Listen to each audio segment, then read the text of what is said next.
a oportunidade de discutir alguns temas que são, como disse o juiz, importantes para o processo político brasileiro, né? Processo político esse que se encontra extremamente enfermo, né? Com disfuncionalidades, algumas das quais o juiz Sérgio Carlos mencionou, e muitas outras que ele não mencionou, que estão no plano político e no plano eu diria mesmo, da legitimidade da representação política no Brasil. Eu seria radical ao ponto de dizer, na minha opinião, o sistema político eleitoral brasileiro não representa mais, né? Ele faliu, na minha opinião. Essas razões de natureza jurídica são, digamos, a ponta de um sub-iceberg.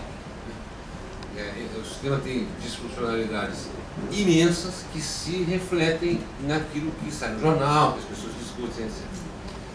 Agora, nós vamos esse é o gancho que hoje, nem a pauta, digamos, diz respeito à tal história dos fichas sujas e do projeto Ficha Limpa que está tramitando no Congresso Nacional. Esse tema aí, né, ele é particularmente caro à Transparência Brasil, a organização que eu represento, porque o assunto relativo à presença de muitos indivíduos com problemas no judiciário que representam eleitores nas casas legislativas brasileiras, esse assunto foi trazido à atenção do público por nós.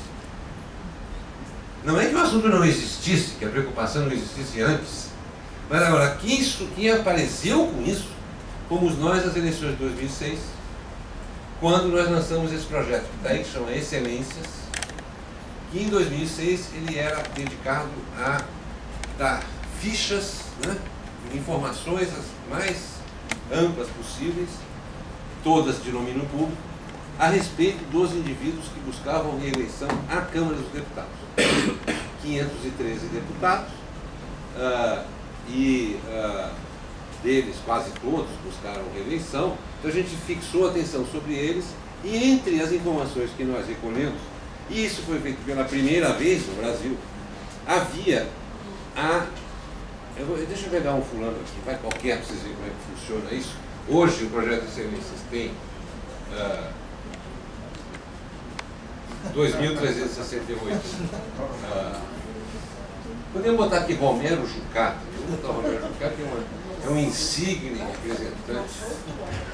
Romero Jucá Lopes. Romero Jucá, isso é legal.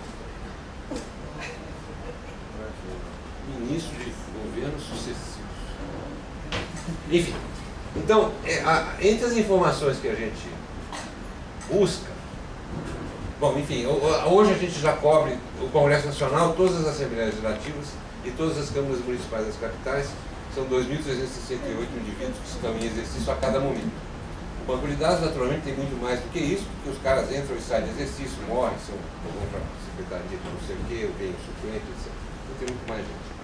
Muito bem, então daí o senhor Romero Jucá tem uma ficha do sujeito, ocorrências na Justiça e Tribunais de Contas, tá bom? Isso aqui, pela primeira vez se sistematizou a informação sobre os políticos em exercício. Então o que a gente pegou? A gente busca nos tribunais superiores, nas justiças estaduais, na justiça eleitoral normalmente, né? Que é o sistema de informação é centralizado, nos tribunais de contas também, e verificamos que ocorrências o sujeito tem aqui.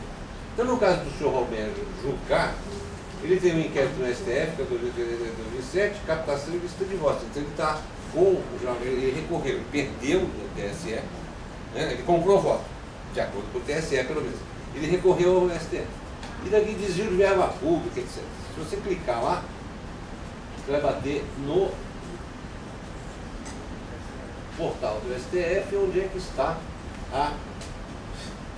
qual é o processo, certo? A gente diz o processo qual é, e normalmente a gente diz, ele mostra, está aqui o link e vai lá. Muito bem. Então, vamos fazer isso aqui. Nós temos eu só quero justificar essa reivindicação que pode parecer diagnóstica, que eu acabei de fazer, de que esse assunto, né, de ficha suja apareceu no Brasil.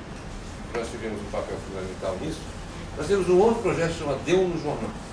Deu no Jornal a gente recolhe informação sobre corrupção, sobre integridade do Estado, sobre reforma do Estado, de todos os principais veículos impressos brasileiros. Atualmente a gente trabalhava com 55 jornais diários, atualmente trabalhamos com 33 jornais diários, que pega basicamente toda a imprensa escrita diária brasileira. Tá bom? Até 2006, quando esse projeto de excelências foi lançado, não se mencionava esse assunto de candidato com problema da justiça brasileira, não aparecia na imprensa brasileira. Passou a aparecer em 2006 com esse projeto de excelências, com o qual nós ganhamos o prêmio ESSO. Aí depois, naturalmente, outros entraram e passaram a explorar mais o assunto. E eu mencionaria que há um motivo fundamental pelo qual está aqui, ó, o prêmio ESSO. O motivo fundamental pelo qual o assunto se transforma em motivo de discussão, eu diria que inclusive aqui, nesse tipo de debate que nós estamos tendo aqui, é porque a imprensa publicou. Sem imprensa não há debate. Sem que os meios de comunicação coloquem os temas na pauta de discussões, não há discussão. O cidadão na rua, essa conversinha fiada que se ouve, de que a participação do cidadão pode falar isso ou falar aquilo, participação do cidadão não tem participação nenhuma. O cidadão só pode ter participação via os mecanismos políticos, né, os partidos políticos, votando, ou se reunindo em sindicatos, fazendo greve, não sei.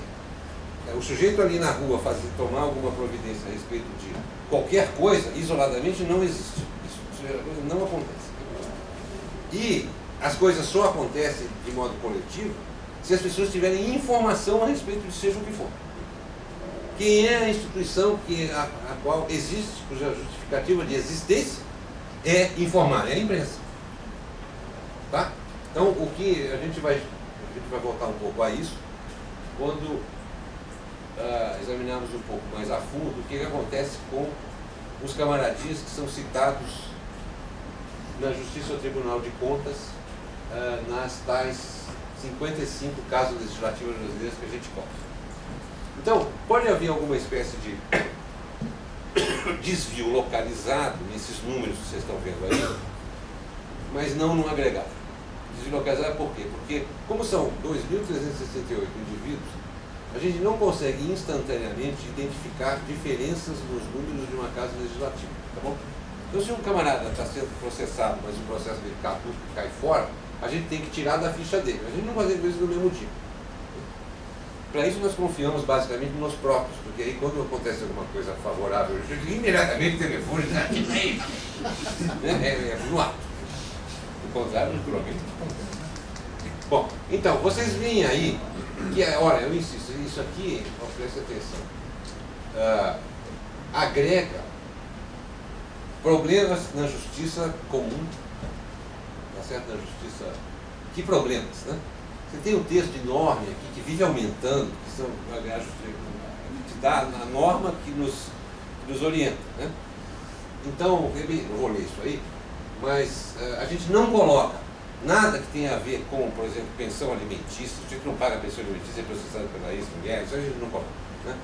E coisas triviais desse tipo. O que a gente põe? Peculado, assassinato, coisas assim, né? Desvio público, quando tem desvio, a pedofilia, temos aí assim, coisa séria, né? O tráfico de drogas, o cara da motosserra. Não, vocês estão falando, tem isso tudo por aí, né? Não estou inventando aqui. Depois eu vou ler um pouquinho do que acontece com os deputados estaduais do Rio de Janeiro, que vocês viram aqui. Pode contar. Então você vê aqui, ó. Então você pega certos. Tem outra coisa. Como a justiça é muito desigual, como atesta o Conselho Nacional de Justiça, é muito desigual na justiça estadual, né? Na justiça estadual. É muito desigual na prestação de informação. Existem estados que a gente não consegue obter informação sobre se o sujeito tem processo ou não. porque não é publicado na internet. Não publica. Aqui no Rio publica, no São Paulo publica e tal. Só que lá não sei onde não publica. Então, existem várias localidades em que a gente não tem informação sobre processos que eventualmente corram na Justiça Estadual contra os caras. De modo que esses números que estão aí são aproximações para menos, né? É provavelmente maior o problema. Muito bem.